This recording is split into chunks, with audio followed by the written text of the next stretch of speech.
तर branded pump स्वस्त आहे असं आपण म्हणूया. आता स्वस्त महाग कसा पडतो ते बघूयात. लक्ष्मी लाडा पंपच्या 1 HP पंपची कार्यक्षमता असते सरासरी 28%.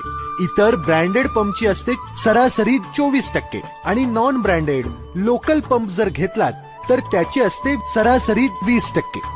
लक्ष्मी लाडा पंपची कार्यक्षमता तुलनेने जास्त असते. वर्षभर पंपाचा वापर सरासरी 1000 तास होतो असं आपण गृहीत धरूयात. आता 1 HP पंपाला पॉवर इनपुट किती लागतं ते बघू.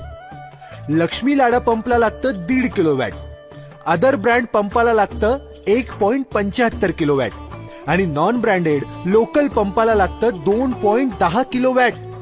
लक्ष्मी लाडा पंपला पॉवर कमी लागते म्हणूनच त्याला पॉवर सेव्हर पंप म्हणतात. आता एका वर्षात म्हणजेच 1000 तासांना किती वीज लागणार ते पाहूयात. लक्ष्मी लाडा पंपला लागते 1500 किलोवॅट.